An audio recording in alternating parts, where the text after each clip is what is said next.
Oui, gérer la critique au travail est difficile. Oui, c'est difficile. Oui, gérer la critique au travail est difficile.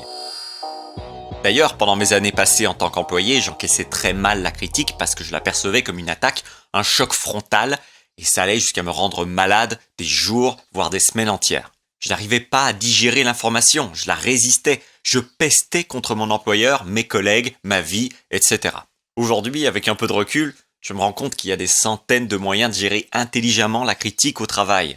Et dans cette vidéo, on voit ensemble 4 astuces pour digérer les critiques qu'on reçoit sur le lieu de travail. Que la critique qu'on vous fasse provienne d'un supérieur lors d'un meeting ou d'un de vos collègues, les astuces dont on parle aujourd'hui s'appliquent exactement de la même façon. Le but de ces astuces, c'est de vous aider à être flexible à l'extérieur, mais solide à l'intérieur.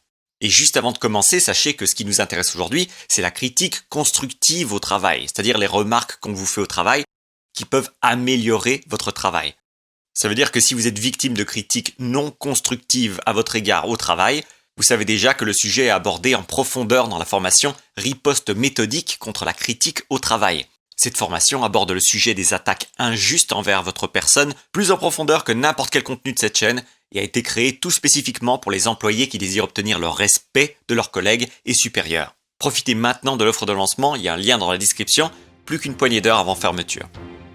Et on passe aux 4 astuces de la vidéo. Est-ce que vous êtes prêts ? C'est parti.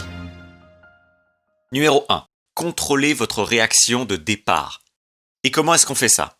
Comment est-ce qu'on peut avoir une portée maximum sur la critique négative qu'on nous adresse ? Première chose à faire, ne pas y répondre directement.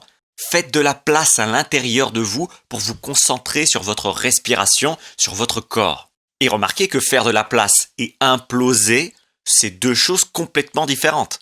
D'ailleurs, j'ai longtemps pensé qu'une bonne manière de réagir à la critique, c'est de crier sur l'autre personne directement. Et j'avais une espèce de fantasme de moi qui criait sur tout le monde et qui était du coup équilibré parce qu'il criait sur tout le monde. Mais non, avec le temps, je me rends compte que c'est bien plus intelligent de me détacher intérieurement de l'objet de la critique avant d'y répondre. C'est tout simple, c'est tout bête, et ça fait une énorme différence dans la capacité à rester solide à l'intérieur quand le vent se lève à l'extérieur. Astuce numéro 2. Never complain, never explain. Aux USA, vous entendez souvent les gens dire « Never complain, never explain ». Et j'adore ce mantra qui peut se traduire par « Ne vous plaignez jamais, ne vous justifiez jamais ». Si on critique votre travail, la critique est parfois justifiée, mais ce qui doit vous intéresser alors, c'est ce qu'on attend de vous et pour quelles raisons on vous a placé cette critique. C'est ça qui doit vous intéresser, plutôt que d'être sur la défensive parce que vous n'avez pas à avoir honte du travail que vous avez fourni. Non, vous êtes simplement à l'écoute d'une opinion extérieure à la vôtre. Et je vous rappelle aussi que vous n'avez pas forcément à toujours être d'accord avec cette opinion extérieure non plus. Astuce numéro 3. Give yourself a break. Encore une fois un peu d'anglais, mais soyez gentil avec vous-même. C'est ça l'astuce numéro 3. Soyez gentil avec vous-même. Si vous avez commis une erreur et qu'on vous en fait la remarque, est-ce que vous vous rappelez que tout le monde fait des erreurs tous les jours, partout sur la planète ? D'ailleurs, s'il y a des formes de vie extraterrestres sur d'autres planètes, pensez-vous vraiment qu'elles ne commettent jamais d'erreurs quand elles construisent leurs vaisseaux spatiaux ou qu'elles creusent des colonies ? Je me répète ce mantra tous les jours. Tout le monde fait des erreurs. Du président des États-Unis à l'alien de la galaxie d'à côté. C'est humain et c'est sûrement d'ailleurs bien plus qu'humain enfin. Mais je suis humain en attendant, donc vous êtes humain, donc c'est normal qu'on fasse des erreurs. Se répéter ce mantra pourrait bien vous aider. Et astuce numéro 4. Ne vous endormez pas sur la critique. Une fois que votre patron ou collègue a terminé de formuler sa critique et que vous en avez discuté, ne vous endormez pas sur le négatif. C'est un piège de s'endormir sur le négatif parce qu'après on oublie vite qu'on est en train de brasser du noir et le reste de la journée, voire de la semaine, s'en retrouve fortement affecté.